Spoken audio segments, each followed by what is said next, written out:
leaders of your fire department, I'm talking about mainly the young cats, the guys in their early 30s, the guys that the people respect, not necessarily their leadership. You have a huge influence on the new people, the 18-year-olds, the 20-year-olds, the 21-year-olds. A lot of them, you're their father figure, you're the cool guy, you're the Iceman, cool guy on the scene, and they really look up to what you have to say and what you do and what the culture is that you shape. So if you're going to be like rebellious cowboy, salty firefighter, FNFBA, and we're gonna do some cowboy stuff no matter what, we don't follow orders, freelance, gang, that's cool for you. You're in your 30s, okay? You've probably been at the fire service 10, 15 years, and you've already decided how you wanna be. But what you can't do is ruin these guys' careers and get them blacklisted because they look up to you. They're going to go towards you because that's who they stick with. That's who they look up to. And you have to really think about what you're doing sometimes when you're encouraging these guys to F the establishment. We ain't yes men, we do what we want. And I was caught up in that. The guys that I looked up to when I was coming up, we started a union, we got blacklisted. I didn't get promoted to sergeant, I think, until my 8th year here. And I was told, we would like to promote you, but it's the people you run with. And all the old heads had told me at the time, hey, y'all probably shouldn't be doing this. Don't go around and be saying this on Facebook and stuff. And I was like, that's not real. We're trying to help and stuff. And I'm just telling you where it got me. Okay, I got promoted way late in my career.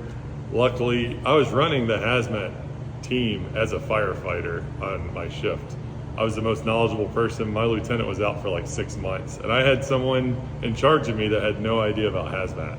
And I was teaching all of the classes. And finally, enough time shook, and I had enough knowledge and responsibility that I finally was able to get promoted. And then I got promoted to lieutenant again like 5 years ago. So it's not necessarily, I've done tons of cowboy stuff.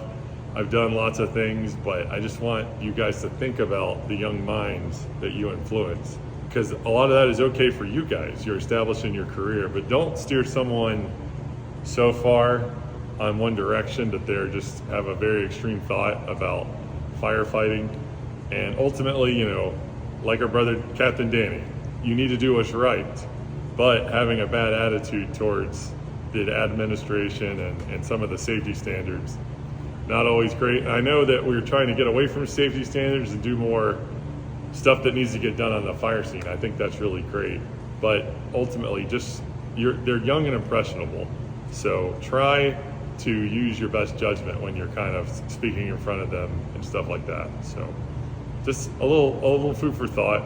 If you do want to find like a good page to follow that they have a good mix of both, Back of the Bay, they have so many good positive fitness forward, good firefighter culture stuff, and the unmasked firemen too. So check that out. And there's tons of good firefighter pages out there. In the metro area in Georgia, we have a ton. We have a great culture. So keep it going full speed, y'all. And if that's not your way of thinking, that is okay. This is just my 2 cents because I've had a bad time getting blacklisted, and we were not in a area where we were able to test for promotion. It was who they liked, and I wasn't liked for a long time. I was also extremely weird and nerdy, which is not traditional for firefighters. So that took me a little bit because they didn't view me as a leader because I wore costumes, I ran a LARP and festivals and stuff, just not typical. So